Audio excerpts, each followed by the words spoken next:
Hello, Louisville. Guess who's coming to dinner?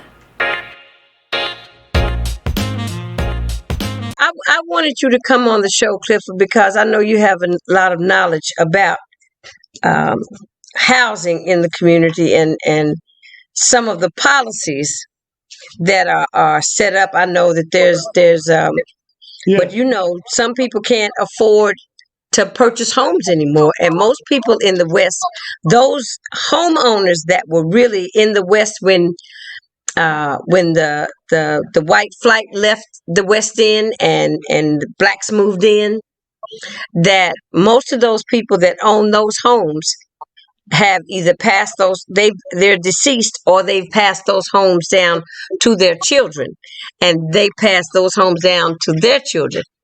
But most of the homes now are rental properties. Sure. And Janice, it's so important to understand. In the Dohopper neighborhood, you know what Dohopper is? Sure. Dohopper is right off Broadway, around 37th Street. Dohopper runs from 37th Street all the way down through 43rd Street. I used to cut through Dohopper to get to my friend's house. There you go. Yeah. Don't you know, if you were black, you could not buy houses. It was discrimination. You could not buy housing in the Dohopper neighborhood in the 60s, early 60s. Right. And when they left Clifford, when the white flight happened, they made a pact not to sell those houses to black people.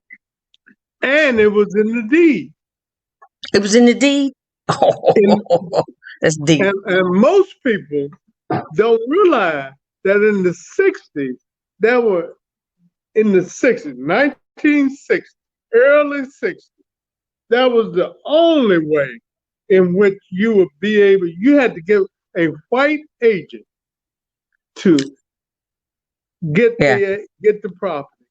And then you had to play and get a African, if you were African American, and if you were light. If you say if you were light skinned? Yeah. Now I'll give you a classic example. Miss Eleanor Foreman. Okay. She was one of the primary leaders, and she worked for Kenny Roman, and which was the white guy. And then she would go out, because she was light, and negotiate a contract for a person to buy that house, and then they would end up, there were African Americans that showed up in the close, at the close. And that was the only way in which people were really able and to buy those properties. Well, Miss Foreman was a pioneer, wasn't she? Oh, yes, she was. Yes, she was. Wow. My Sora. Well, Clifford, I just want to say thank you for giving us your time and reminiscing with us a little bit, and talking about the importance of owning land. Yes, sir. And owning your own, because that's about the only thing we have control over, is something that we own. Ye who owns the land controls the wealth of this country. You've got to own and control the land.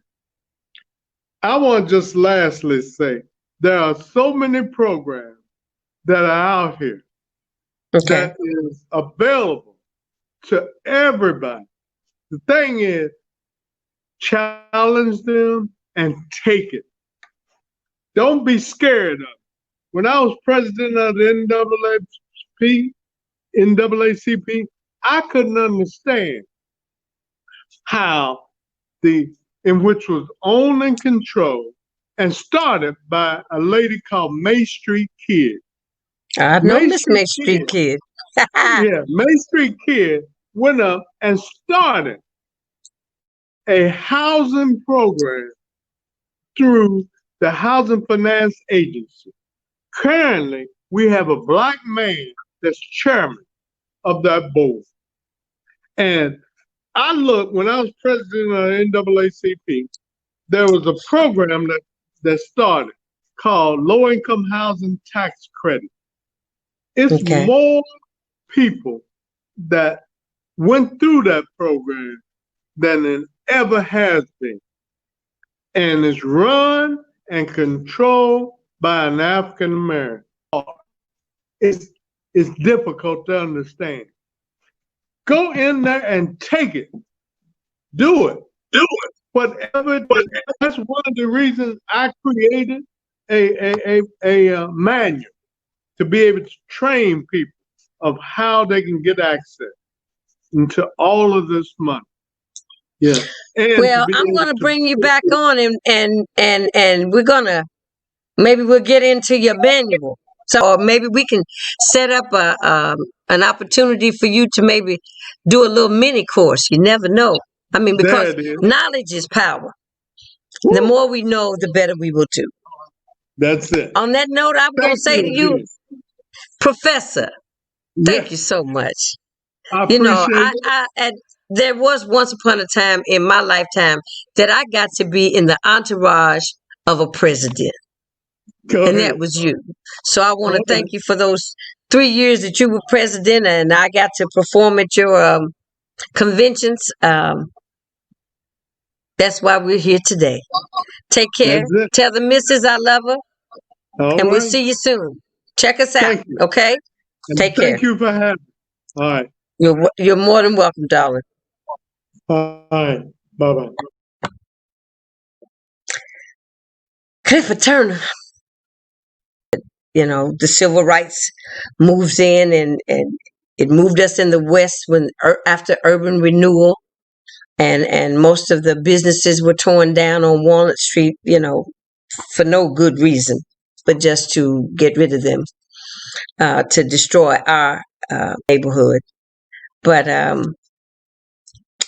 want to thank Clifford for being here, and this is another gentleman that lives in our community that's doing great things, you know, for the betterment of the community.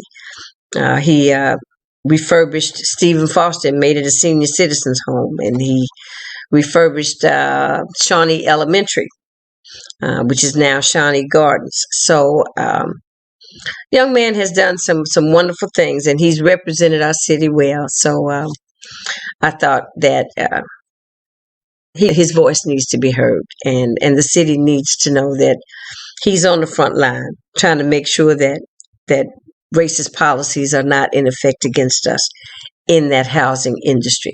So join us on Wednesday, and then once again on Friday. And maybe Sunday we'll have something special for you. I'll let you know Friday. On that note, I have to say ciao. Take care.